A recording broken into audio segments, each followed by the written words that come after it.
Hey, hello again. Well, I'm out at sunrise on Mount Rainier. I'm kind of recovering from COVID, so taking a nice, flat, easy trail from sunrise.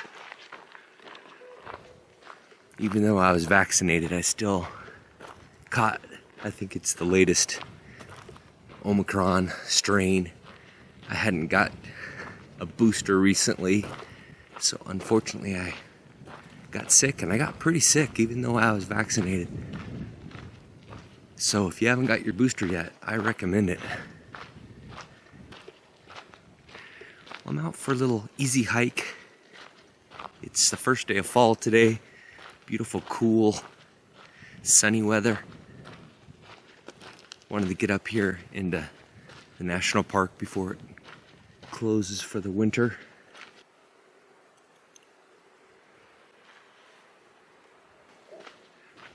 There's still a lot of wildflowers blooming.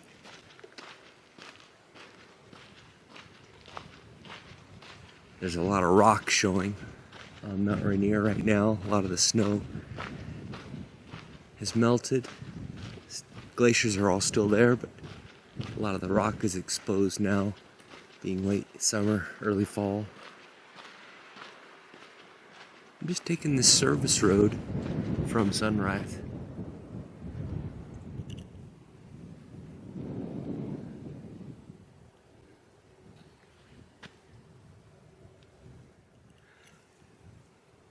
Well, I hiked along until I found this beautiful little crystal clear mountain lake. Not sure what the name of it is. I'll look it up on the map later and put it in the video. What a beautiful spot though. Here I'll have the sun to my back for a few hours, so this might be the spot. I'm gonna walk around the corner here and just see what the view is and probably set up and do a little painting here.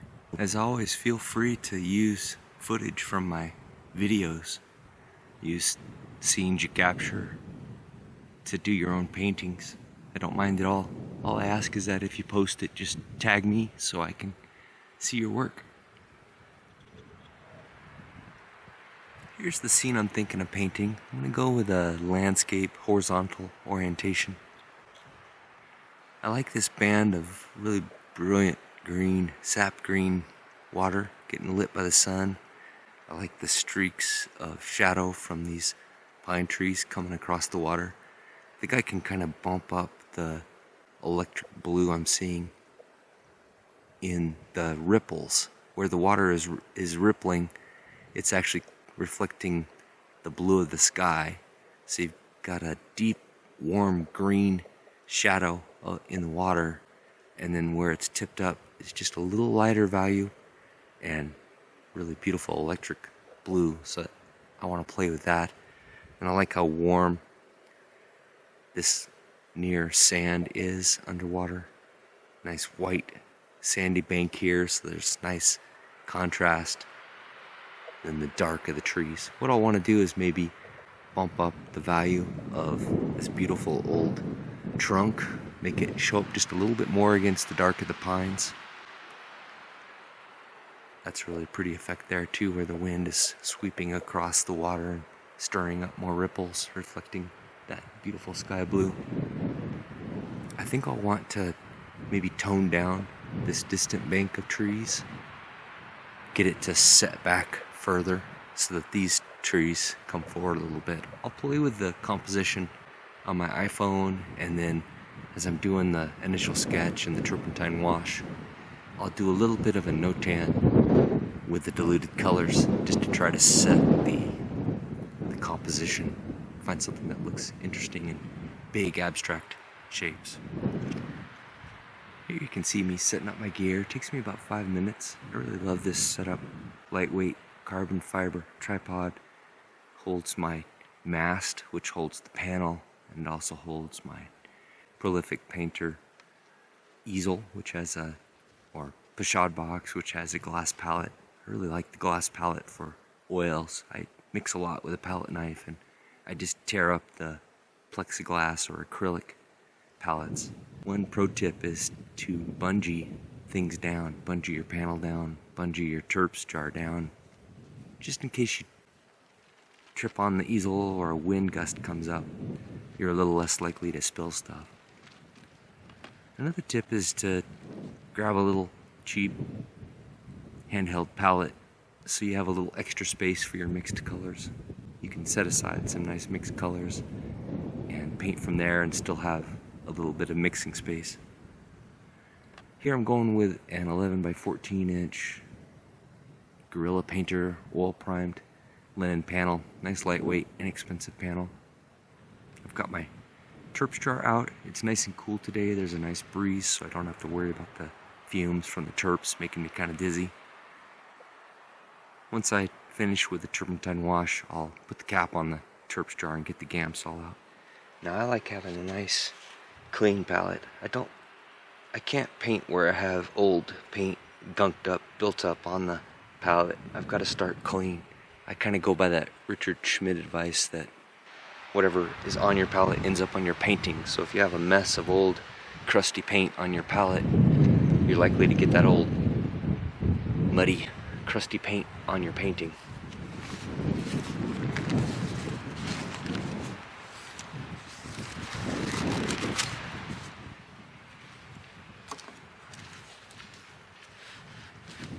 Hello.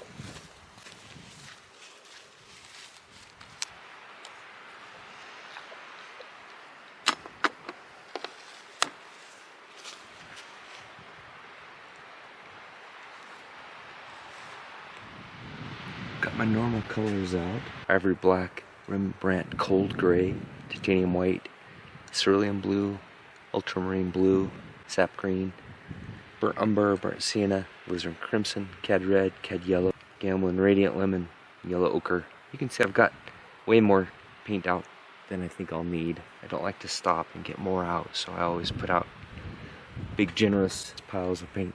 Wind's picking up a little bit, so I've got my bag hanging on the bottom of my easel to help anchor it so that the wind doesn't tip it over. I'll start with a quick sketch. Just gonna throw the big shapes in where I think they'll be interesting, make a nice composition. Start with turpentine. I use a little bit of alizarin crimson for that background bank of trees. That cool red will keep them back. Then as I come forward, I'll use warmer colors for the sketch. I like to use different colors for the sketch to separate the different big shapes. And then I kind of follow that when I get into the turpentine wash. If you'd like to see an extended version of this video almost real time, check out my Patreon page. Link is in the description below.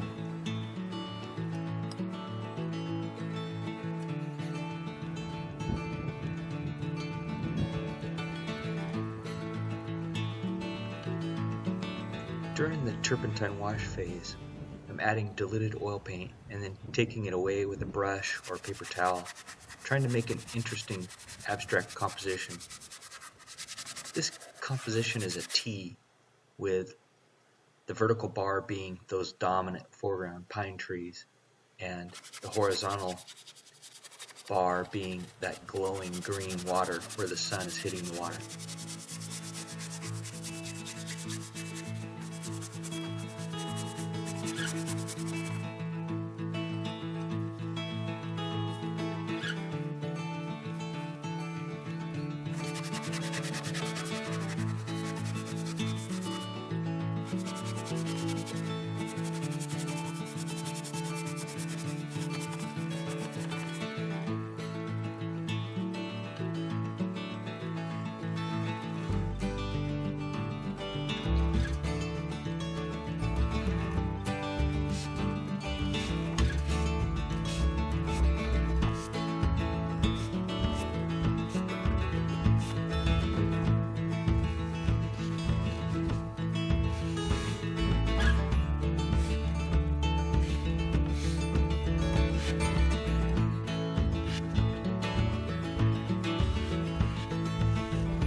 can't hear it well in the video, but I was pleasantly surprised when a hiker came along with a musical instrument and played on the bank of the lake for about 10 minutes. It was so lovely and peaceful, with the cloud shadows and the wind passing across the lake.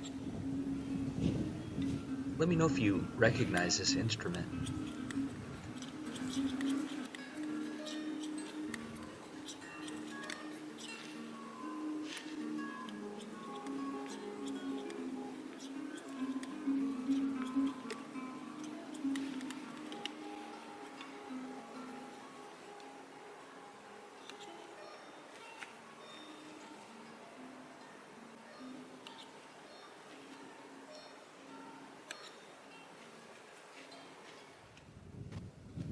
Alright, here's the turpentine wash finished.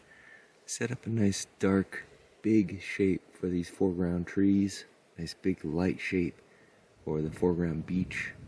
And then kept the streaks for the shadows across the water, showing the edge of the water as well. This is a richer, darker color. Hinted at that beautiful green band. I'm going to keep that green band a little higher value than what it is actually here in person, so that you can tell that these are shadows. Then I'm going to keep this band of distant trees a little higher value than what I'm seeing in person here, to push it back behind this main center of interest, bunch of trees here. And then the sky is kind of ranging from a little lighter, a little more pink, to a little darker, a little bluer. And then some cloud shapes as well, just roughed in.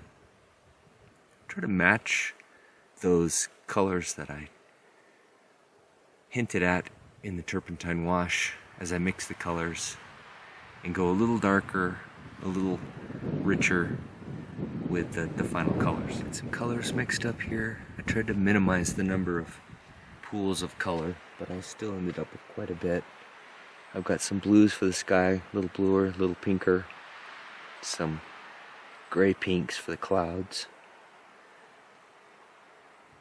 Got a distant shadow color for that background bank of trees. And then a light, a little more yellow, a little more orange on those background trees. There's that bank of sap green, not bank, that streak of lit pond water. That's nice sap green. And then as it comes closer, it gets a little more orange. Then it goes into these shadow colors. So these are the shadows of the trees across the water. And this is the trunk of the tree in the shadow. It's kind of it's not very well mixed. It's kind of variegated grays, blues, and browns. Then I've got the foreground, richer, more orange water. And then where the sun is glinting off the water, it's not quite this bright. It's a little bit of a lavender, but not quite as lavender as the sky. And then this is the darker sand, foreground sand in the sun, and the lighter foreground sand in the sun. As it shifts down the hill, it gets a little darker, so I mixed up a little darker pool. Then I've got the shadow colors for that foreground bank of trees. Little brown, a little more green, and then a little higher value brown. And then where the sun is hitting that foreground bank of trees, not real high value, but really rich intensity. So I'm hoping that I can just hint at some sun on those pine needles. Start with this number 7 evergreen, long flat, and map in the sky first. I'm going to go with the light on the clouds, and then I'll work into the shadow of the clouds, and then shift to some of the blue of the sky. Something's telling me I want just a little touch of yellow.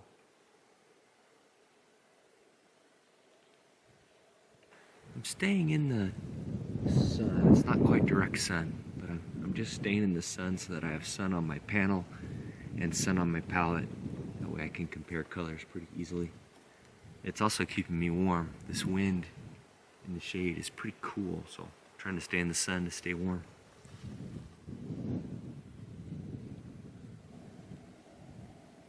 I'm using the same large brush for the clouds in the sky.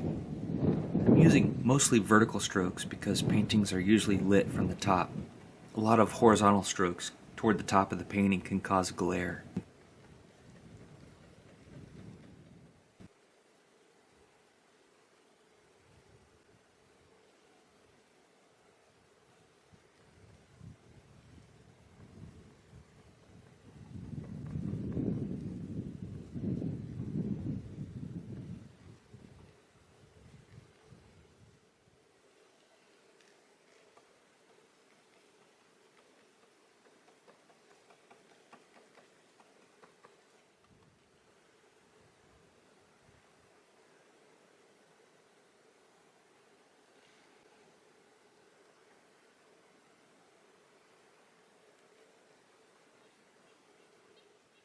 Get a clean rosemary master series natural hair brush. It's very soft. I can just take and kind of blend the light of the clouds now into the darker areas.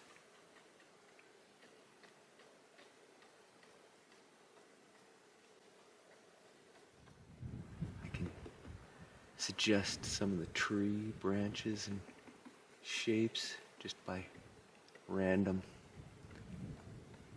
brush strokes, different directions, different sizes.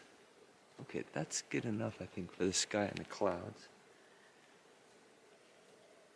And I'm gonna take a smaller flat, and I'll start with the bank of that distant ground. I'm gonna go with this darker gray that I mixed for the foreground sand. Just see what it looks like as the bank of the distant bank of the pond. Maybe a little dark, so I'm going to dip into the lighter gray here I mixed. Not quite as light as this one. Yeah, that's nice. A mix of those two I think is nice.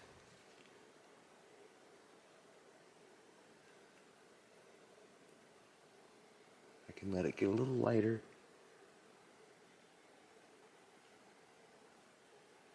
As it comes around and closer to my center of interest trees. I don't have to get a super flat line. I can correct it by painting into it with the other colors.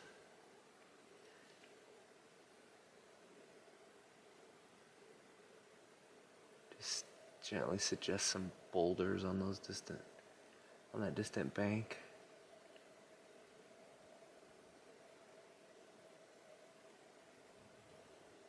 Okay, now I'll go with this lighter, warmer green.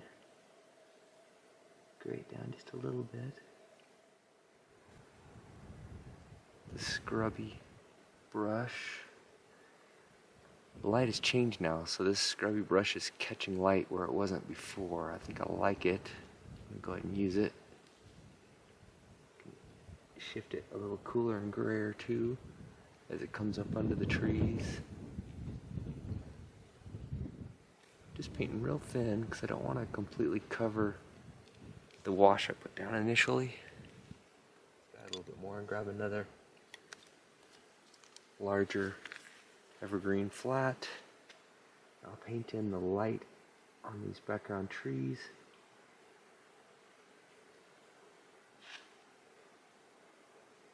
Following the wash I put in.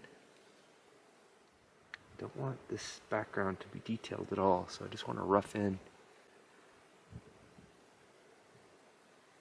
the big shapes, suggest some of the direction of the branches with my brush strokes.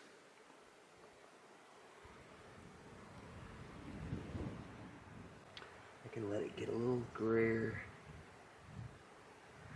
as it gets further away. And actually there are some beautiful trunks of the trees back there. I'm going to grab just a little bit of this higher value gray and drawn a few trunks.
I'm using the biggest brush I can manage and mapping in big blocks of color.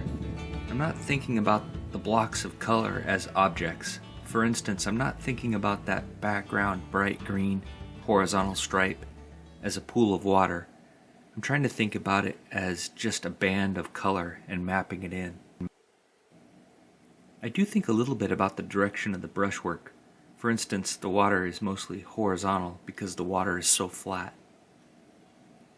I'm trying to use only the colors that I mixed previously, but I do dip into full color or white or black or gray if I need to tip it just a little bit to add interest or match what I want to see. The benefit of using those pre-mixed colors is I mixed them all pretty much at the same time when the lighting was consistent. It's more likely that the painting will stay in harmony.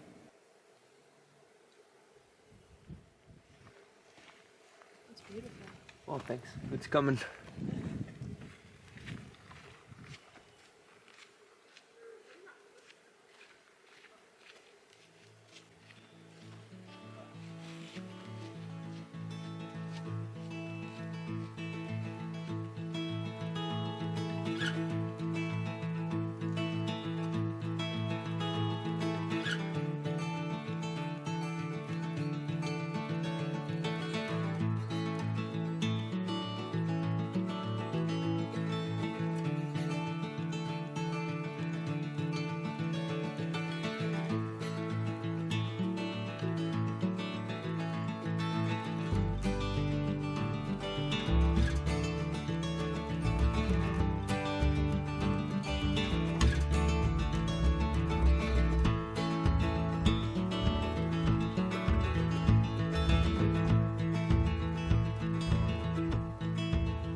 Ooh, brr, that wind is cold.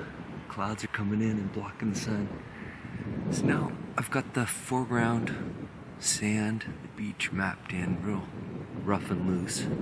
I've got the trunks of the main center of interest, foreground trees blocked in. So now I'll just take a large evergreen flat, clean one, number 7, and map in the foreground pine trees, the foliage, and then also the foliage of this ground cover.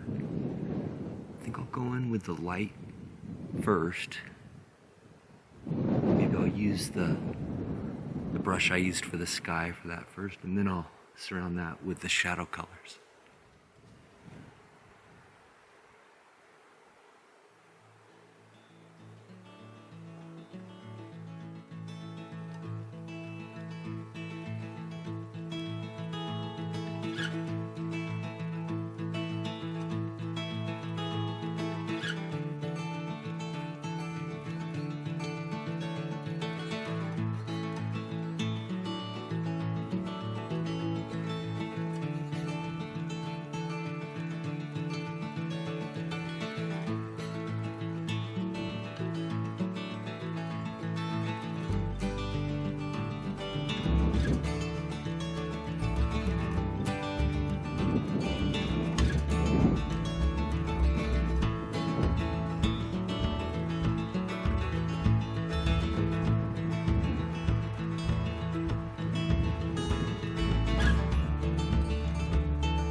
few tips for painting the foliage up into the sky.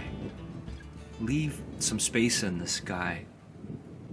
Leave some of the initial underpainting showing, then paint over that underpainting with the foliage. That way you're not painting into wet sky. You're not as likely to muddy your sky. Another tip is to paint the sky first and let it set up a little bit.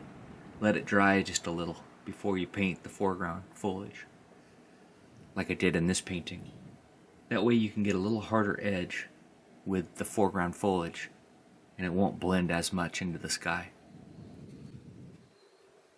Well, here's where it ended up. Man, I'm freezing. It is so cold here when the wind blows. Should have worn more layers, heavier jacket. But I'm really happy I came. Good experiment. I really like how the background trees are really rough, abstract, just suggested. Really makes these foreground trees pop. I'll take it back to the studio and clean it up a little bit. There's some globs of paint on there. There's some really rough spots that I think I want to clean up just a little bit. It'll be easier once it dries a bit and I can scrape it down and then just touch it up. Well, let me know what you think in the comments below. As always, I really appreciate it when you watch these videos and when you join me. If you like these videos, please like and subscribe. Let your friends know, leave a comment below, and I'll see you in the next one.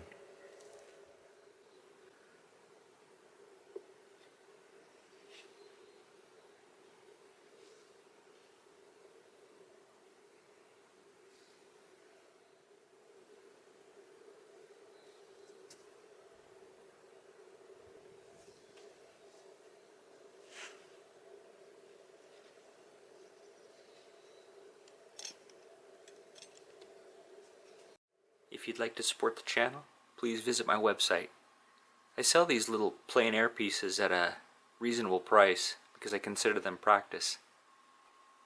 It really makes me happy when someone likes my art enough that they want to hang it in their home. You can also sign up for my newsletter and stay up to date on my new work and shows and get a discount on original art and prints.